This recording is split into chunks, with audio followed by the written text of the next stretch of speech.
was the year 990 before Christ. The sun rose over the walls of Jerusalem as the gathered people wept. King David had just died. The beloved of God, the mighty warrior who had turned Jerusalem into the greatest kingdom, had left them. And soon foreign kingdoms would seize upon this moment of weakness.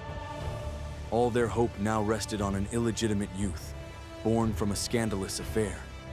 His name, Solomon. This is not only the story of the rise of the wisest king of all time, but also of his downfall.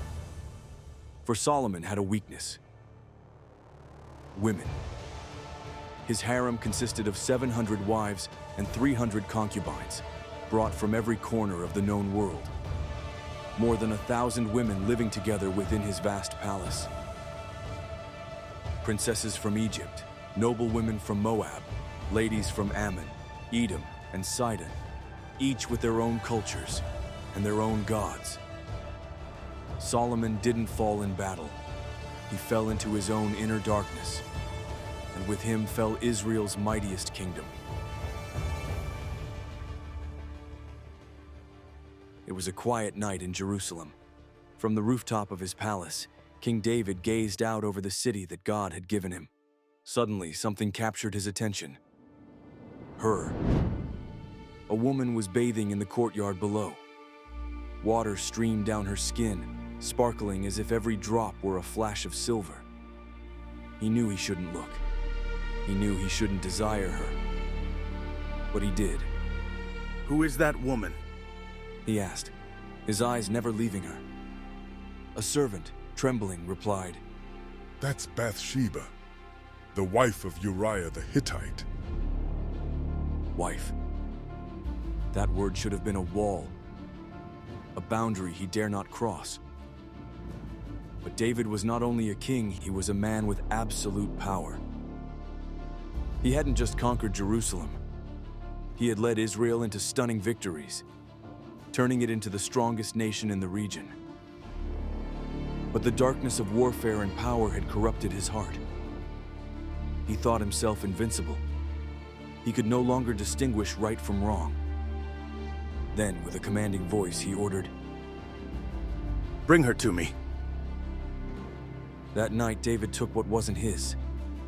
Consumed by desire, abusing his power, he lay with her.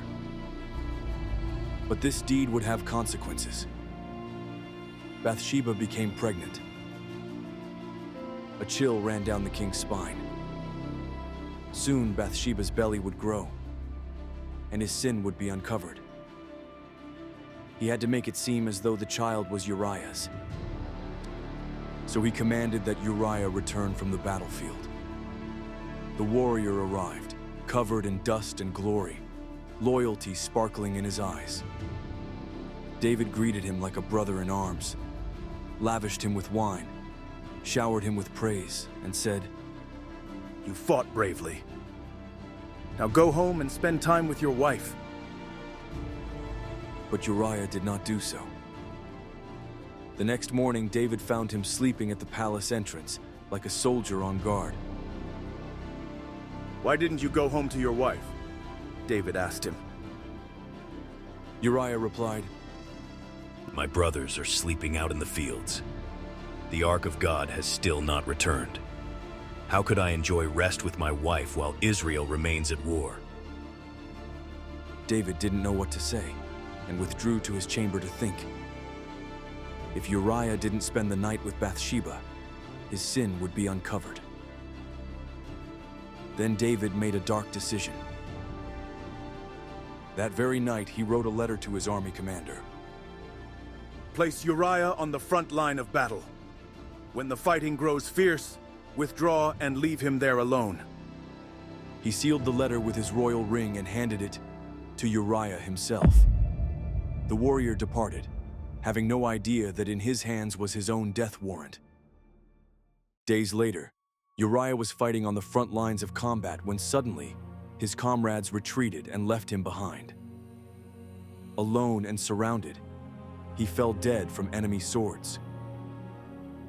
When news reached Jerusalem, David leaned back on his throne. The problem had disappeared. The death of Uriah had been a quiet sacrifice made to protect his honor.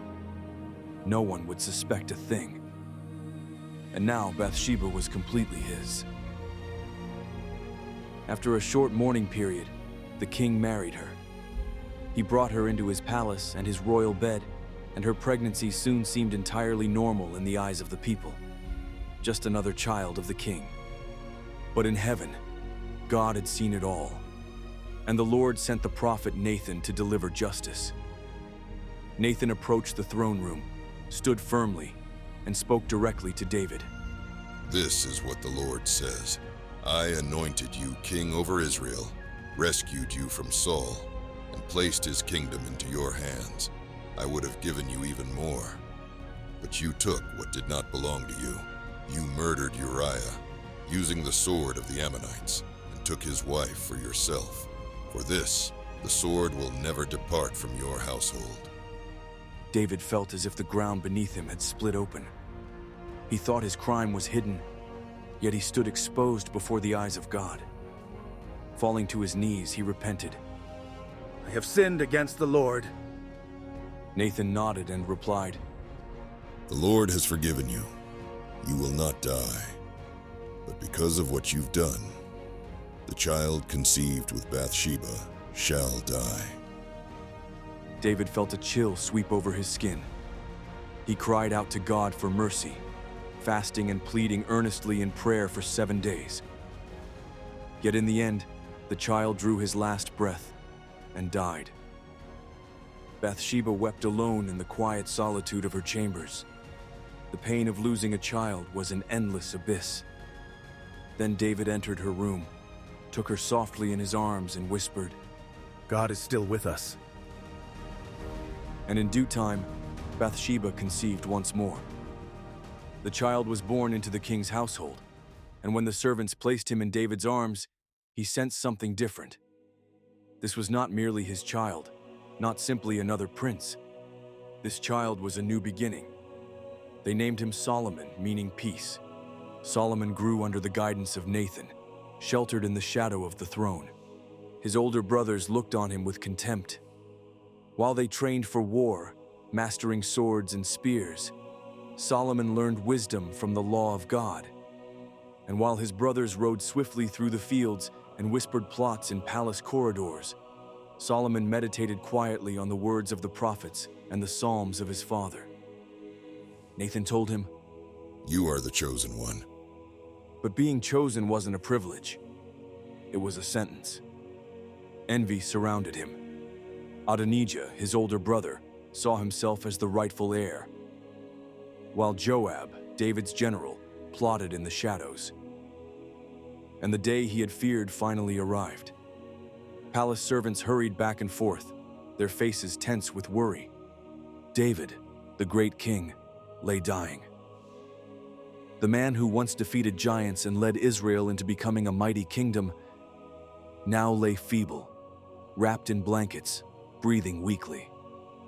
Solomon approached his father's bed slowly. He had spent his entire life preparing for this very moment. Yet now, under the steady gaze of his father, fear filled his heart.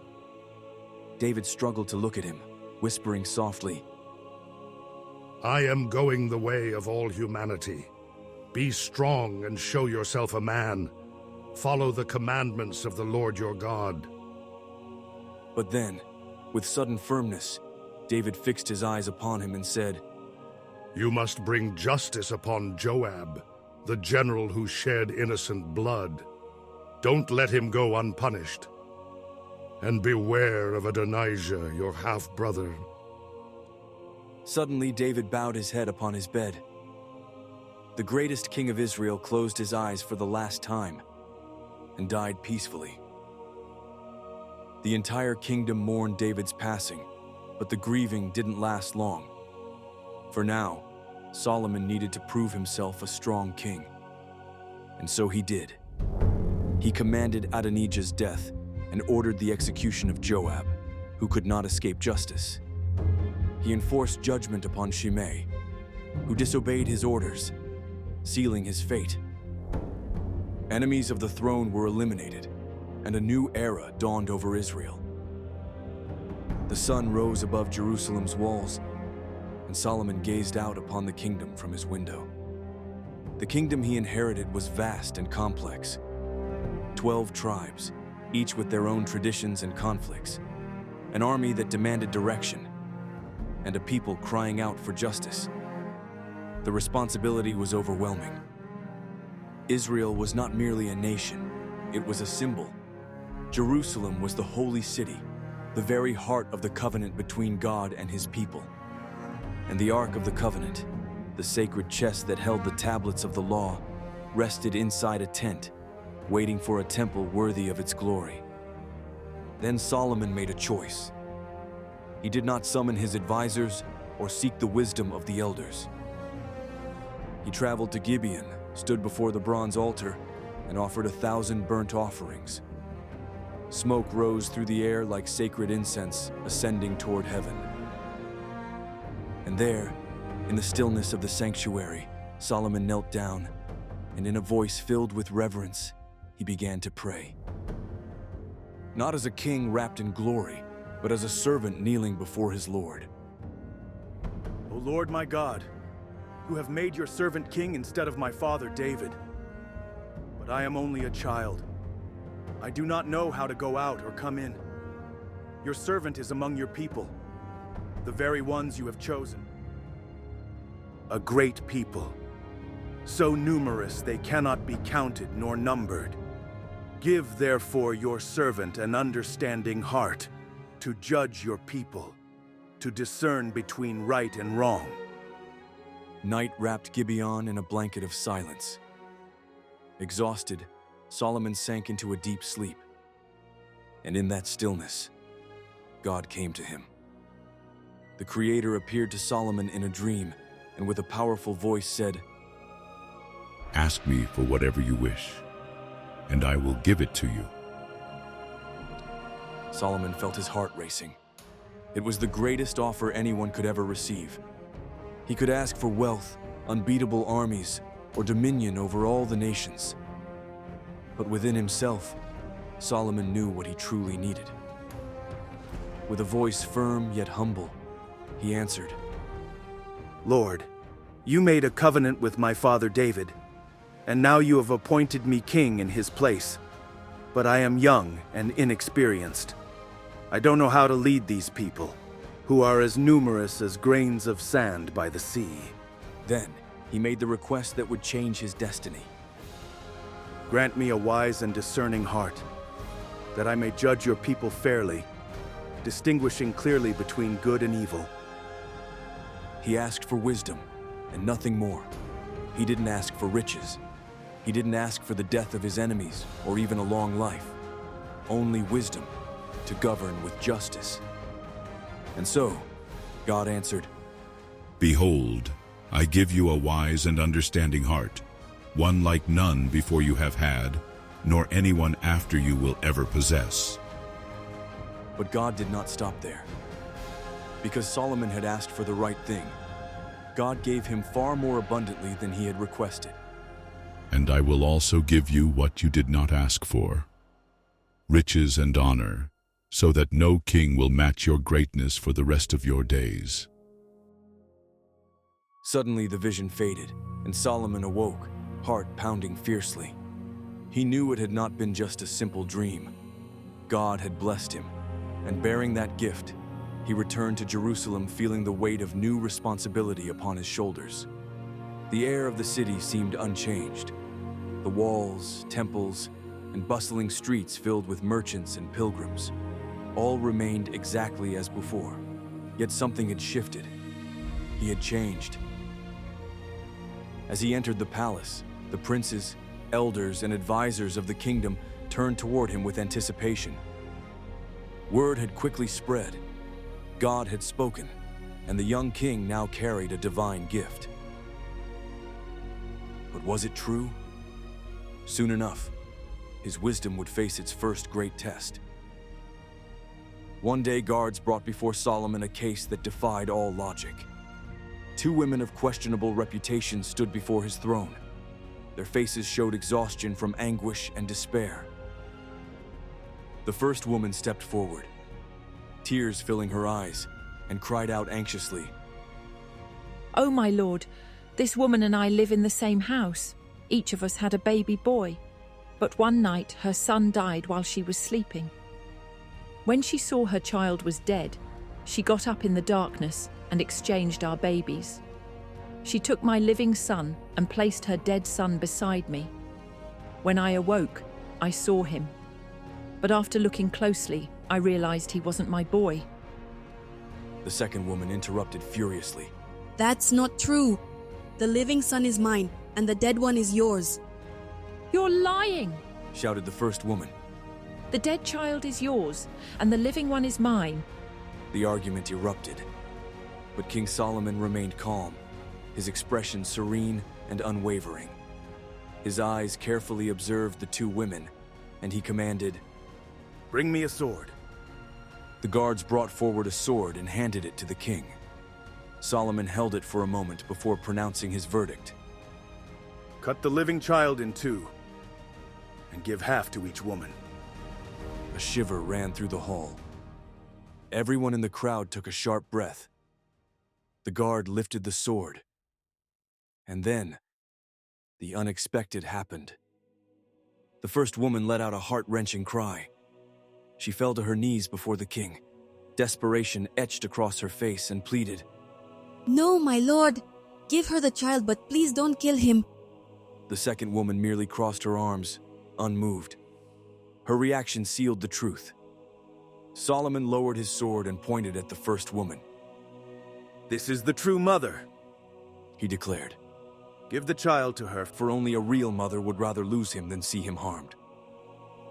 The whispers quickly turned into gasps of amazement. The elders exchanged astonished glances, and the royal advisors bowed deeply before the king. Soon, the news spread throughout all of Israel. The people knew now that Solomon had been chosen by God to judge their nation. Yet there was still one promise unfulfilled, an undertaking his father David had dreamt of, but one that God had reserved for Solomon himself, building the Temple of Jerusalem, a sacred place to house the Ark of the Covenant. Solomon desired to create a spiritual center that would unify the 12 tribes and secure the people's loyalty. So before laying the first stone, he formed strategic alliances. He sent messengers to Hiram, king of Tyre, his ally, the same king who had supported David during his reign. Solomon wrote to him saying, My father wished to build a house for the Lord, but he was not allowed. Now I will carry out this task. Send me cedar and cypress timber, just as you did for my father. Receiving this request, Hiram smiled with satisfaction. Without hesitation, he dispatched the finest materials from Lebanon, timber that would never rot, and stone quarried directly from the mountains. In gratitude, Solomon generously paid with abundant supplies of wheat and olive oil. This alliance strengthened trade relations, and by the 4th year of Solomon's reign, construction finally began. The chosen site was Mount Moriah, the very place where Abraham had been willing to offer Isaac. Everything had to be perfect. No sound of hammers or axes echoed on the mount. The stones were carefully crafted at the quarry and brought ready for assembly. The temple would not be built with noise or chaos, for this was to be a holy work. The finest artisans, the most skilled craftsmen from Israel and Tyre, worked day and night. And slowly but surely, the house of God began to take shape. The structure was majestic. Its inner walls were paneled with cedar and overlaid with pure gold. The floor was made of cypress wood, also entirely covered in gold. Yet the holiest place was within. There, the Ark of the Covenant would rest beneath 2 massive cherubim crafted from gold. As the work proceeded, the Lord spoke clearly to Solomon. If you walk according to my statutes and follow my commandments, I will fulfill my covenant with you, just as I did with David, and I will dwell among the people of Israel. The promise was clear. the temple would become the place where God would meet his people. Yet everything depended upon the faithfulness of the king and the nation. 7 years passed, and when the final piece was placed, the Temple of Jerusalem shone brilliantly in the sun.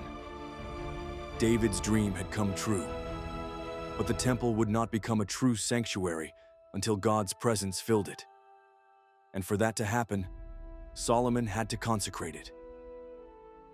From every corner of Israel, the elders, leaders, priests, and all the people gathered together for the temple's dedication. Under a radiant sun, the priests lifted the ark onto their shoulders and carried it in procession from the city of David up to the temple. On their way, thousands of sacrifices were offered while the sound of trumpets echoed through the air. Suddenly, a dense cloud descended on the sanctuary. But this was no ordinary cloud. The priests had to pause. They couldn't continue ministering because God's presence filled the temple with overwhelming intensity. The entire assembly watched in wonder and awe. Everyone understood what this meant. God had accepted his house. Deeply moved by the vision before him, Solomon stood at the altar. He stretched his hands upward toward heaven and prayed aloud so all Israel could hear. O Lord God of Israel, there is no God like you, neither in heaven nor on earth. He pleaded that God's eyes would forever be on that place, that whenever Israel prayed facing the temple, God would hear them from heaven, and whenever they sinned and repented, he would forgive them. When Solomon finished praying, he knelt down and raised his hands. And then, God answered. Fire fell from heaven. Flames crashed onto the altar, consuming the sacrifices with a deafening roar. For 14 days, Israel celebrated the dedication of the temple. They held feasts, offered sacrifices, shared great banquets, and praised God without end. The people returned to their homes filled with joy, knowing that God was by their side. Solomon understood at that moment that his greatness lay in his relationship with God. Yet soon that relationship would grow darker. Blessed now by God and the people, Solomon set out to build his own palace. The temple had taken 7 years to complete, but his palace took 13. It was a magnificent structure, built from the same fine stone and cedar wood as the temple. Its halls were vast, adorned with marble pillars and doors covered in gold. Jerusalem became the crown jewel of the ancient world. Under Solomon's reign, Israel flourished like never before. New cities were fortified, roads were improved, and commerce thrived. He built harbors and trading routes connecting Israel with Egypt, Arabia, and Phoenicia. The kingdom overflowed with riches as tribute poured in from every corner. Solomon's fame spread throughout the entire world. News of his greatness reached the ears of a distant queen who desired to see him with her own eyes. The Queen of Sheba. She crossed deserts and mountains, her caravan laden with treasures, until at last Jerusalem rose on the horizon. What she saw took her breath away. Astonished by the splendor of the city, she approached the great palace to test the wisdom of King Solomon. Standing before Solomon's throne, she posed the most challenging questions imaginable. Riddles, mysteries, impossible dilemmas. And for each question, Solomon answered effortlessly. There was no puzzle too difficult for him to solve. The queen watched him with astonishment. Then turning to Solomon, she said, Everything I heard in my own land about your wisdom and your wealth was true. But they didn't even tell me half of it. Blessed are your servants who continually stand before you and hear your wisdom. And blessed be the Lord your God who has set you as king over Israel. The queen, who had come intending to challenge his wisdom, ended up recognizing the God of Israel. And before leaving, she gave Solomon gifts of incomparable value. The days of Solomon were days of glory. Israel had never before seen such prosperity. Never had a king of Israel accumulated so much wealth, so much power. Gold flowed in from everywhere, and the palace shone with dazzling splendor. For in Solomon's Jerusalem, gold truly reigned supreme. He built an unprecedented network of trade, and roads grew filled with caravans and merchants. Nations honored him, kings sought his favor, and merchants journeyed thousands of miles just to behold his splendor. Israel had become the very center of the world. Yet, Solomon held a secret within the chambers of his magnificent palace. A harem of 1,000 women. From Ethiopian princesses with skins smooth as ebony, to daughters of pharaohs whose eyes held the mysteries of the Nile. Each woman was a world unto herself, a story, a mystery Solomon delighted in uncovering and understanding. The palace halls echoed with their laughter, whispers, and songs. Solomon's harem was more than just a symbol of pleasure. It was a strategic tool of power. With each new wife, he forged an alliance with a foreign land. 200 princesses, daughters of kings. 100 noblewomen from the most prestigious bloodlines. And 700 concubines brought from every exotic corner of the globe. 1,000 women in all. The palace had become an entire world of its own. Its halls overflowed with luxurious silks and perfumes imported from Egypt, Babylon, and Phoenicia. The air was fragrant with myrrh, aloe, and cinnamon. Servants moved between marble pillars, carrying trays piled high with golden fruit, sweet wine, and fine breads. At first, Solomon thought he was in control. He believed he could love his wives and still faithfully follow the Lord. But soon, the king's nights became filled with lavish banquets and extravagant celebrations, sensuous dances set to music, silk gowns shimmering in purple and gold. His court became a place filled with whispered secrets, a maze of intrigue. Women competed for his attention, while foreign priests quietly whispered into the king's ear. As the wisest man in the world slowly lost himself in pleasure, Israel began to drift away from God. Many of these women neither spoke Hebrew nor knew Israel's story. Each had her own culture and her own gods. Day after day, his wives kept persuading him. Why worship just one God?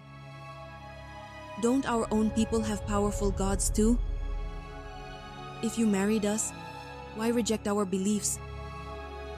And finally, Solomon gave in. He built a shrine for Ashtoreth, goddess of the Sidonians. Worshipped through rituals of sacred prostitution, he raised an altar to Milcom, the detestable god of the Ammonites.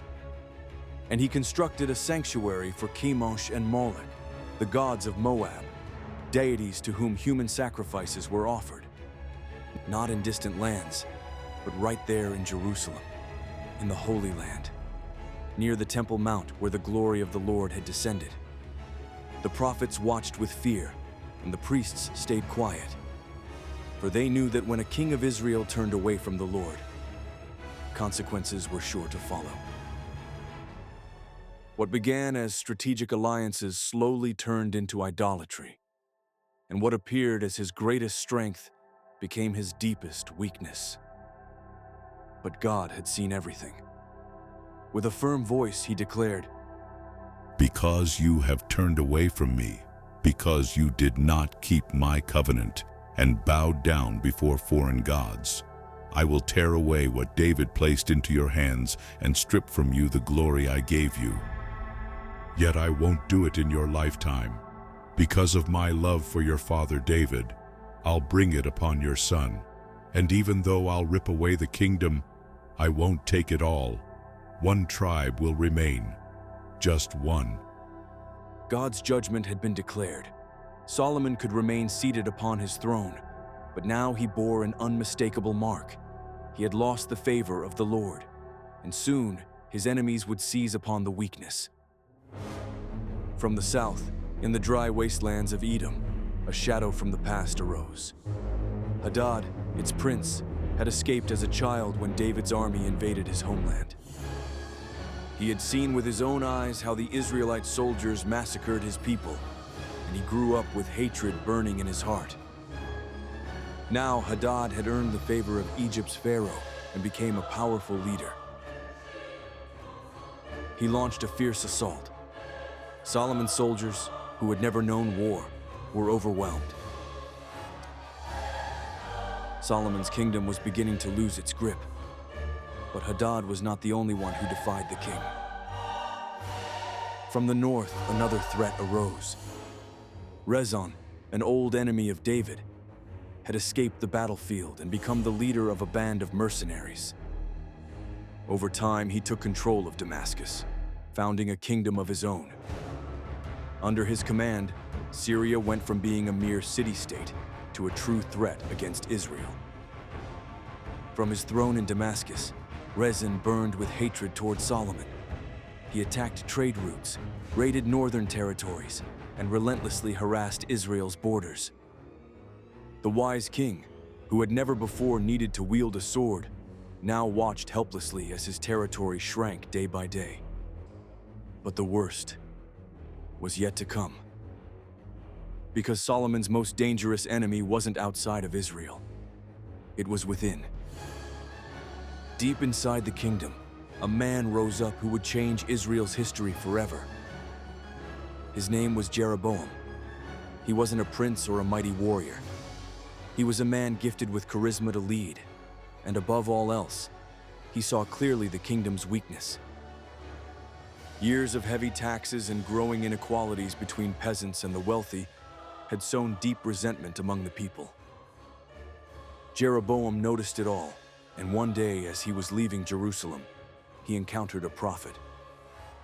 Suddenly, the prophet took his brand new cloak, tore it into 12 pieces, and proclaimed, "Thus says the Lord, I will tear the kingdom away from Solomon and give you 10 tribes.